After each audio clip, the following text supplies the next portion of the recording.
There is a moment in these dynamics that feels almost unreal the first time it happens. The narcissistic person says something calculated, something designed to hook you the way it always has, maybe a dig disguised as concern, a sudden accusation, a rewriting of what just happened, a tone that instantly makes your body tense because it knows where this is going. And then, instead of rushing in to explain, defend, soothe, or prove yourself, you stop. Not because you have nothing to say, but because something in you finally understands that this conversation was never built for truth. That is the moment the power starts to move. Because the narcissistic person is rarely just talking to communicate. They are often testing for access. Access to your attention. Access to your reactions. Access to your self-doubt. Access to that familiar opening where they can pull you into the maze and keep you there long enough to feel in control again. That is why these conversations can leave you so drained. It is not only what was said. It is the structure underneath it.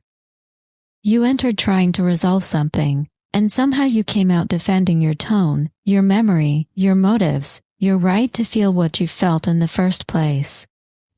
That confusion is not accidental. It is part of how the system works. A narcissistic person depends heavily on three things in relationships like these: control, emotional supply, and distortion. Control means they need to shape the emotional weather between you.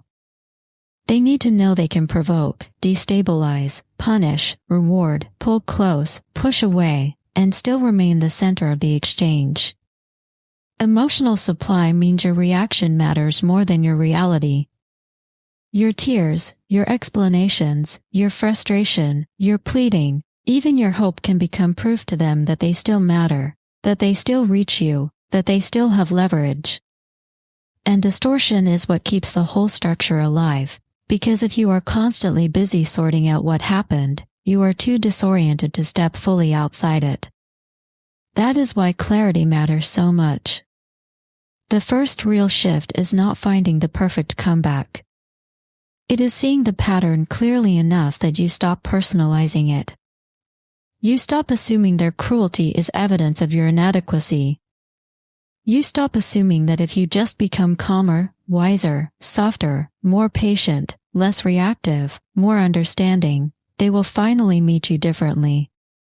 You begin to understand that their tactics are not responses to your flaws. They are mechanisms designed to keep the dynamic functioning in their favor. Once you see that, the whole game begins looking different. You realize they do not need you to be wrong. They only need you to stay engaged. They only need you to remain inside the loop, explaining, defending, chasing resolution, trying to be understood by someone who benefits from keeping you misunderstood. That is why arguing with them so often feels pointless. They can twist facts, reverse roles, deny what just happened, weaponize your emotions, and still somehow leave you feeling like the unstable one. Healthy conflict aims toward understanding. Narcissistic conflict often aims toward dominance. And dominance weakens when access weakens. That is where emotional detachment enters, and people misunderstand this part all the time. Detachment is not apathy. It is not repression. It is not pretending you do not care when you secretly do. It is the decision to stop offering your inner world as a place they can come storming through whenever they need to feel powerful.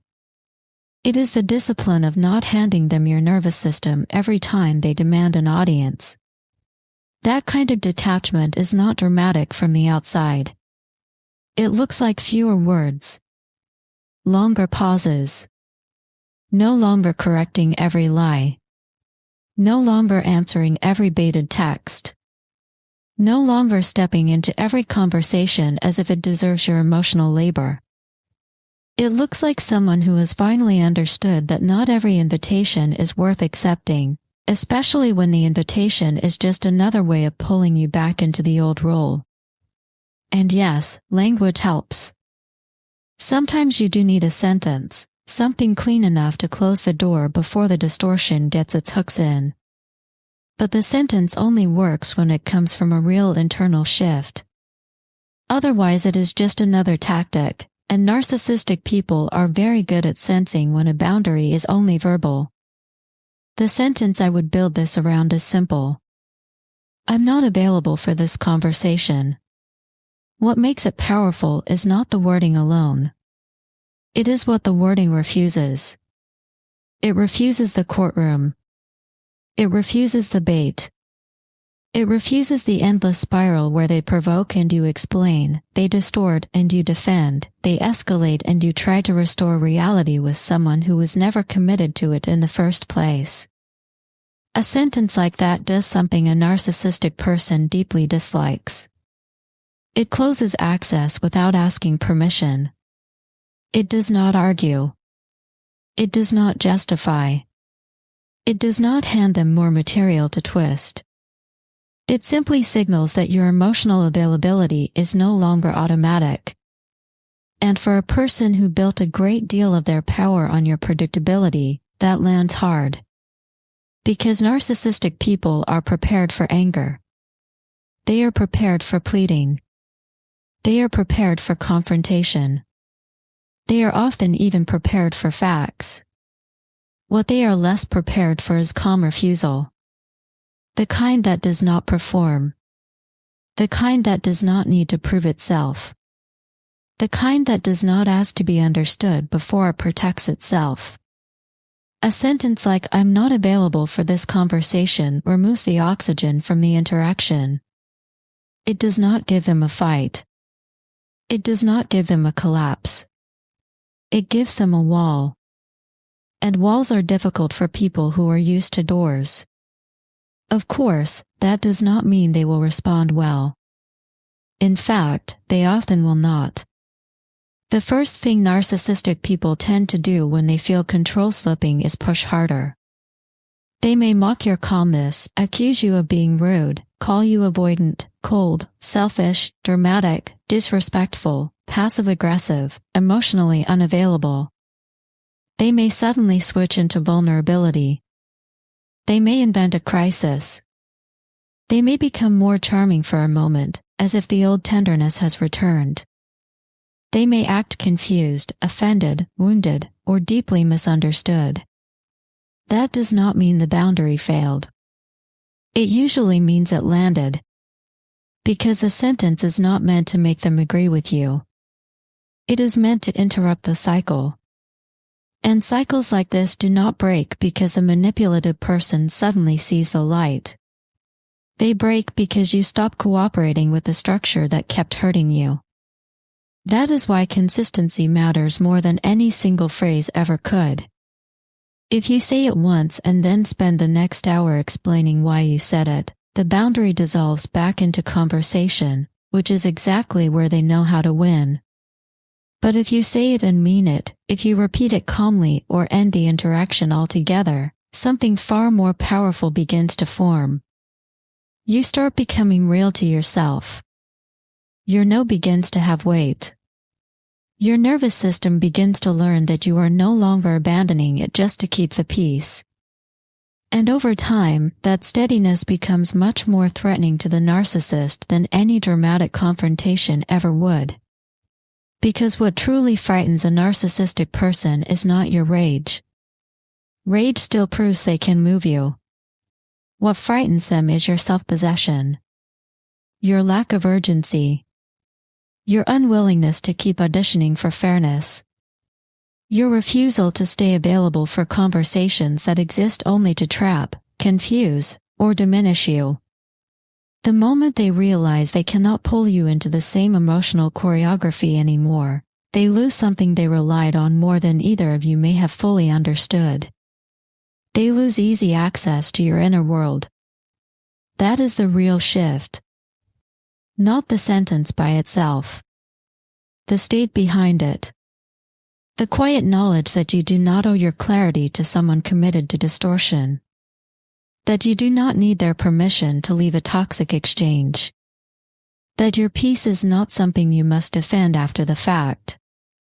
That your emotional energy is yours to protect, and that no relationship, no matter how intense, gives someone the right to keep trespassing through it. That is why this kind of boundary becomes so powerful over time. It does not just protect you in the moment. It rebuilds you. Each time you refuse the bait, you trust yourself a little more. Each time you do not over-explain, you loosen the old conditioning that told you your needs require a defense. Each time you walk away from the confusion instead of trying to untangle it with the person causing it, you step further out of their reality and further back into your own. And once that happens enough times, they feel the difference. You are no longer scrambling, no longer pleading, no longer easy to provoke, no longer available in the old way.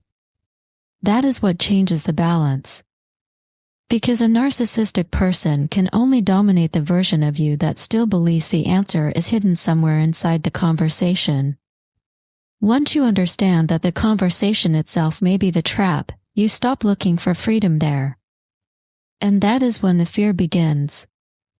Not because you became cruel. Not because you learned how to wound them better. But because you became less reachable by the tactics that once kept you under control. So yes, there are words that help. Words that close the door. Words that protect your nervous system before the spiral begins. Words like, "I'm not available for this conversation." But the deeper truth is that no sentence becomes powerful until you become powerful enough to stand behind it. And when you do, the narcissistic person feels something they never wanted to feel with you. Limits.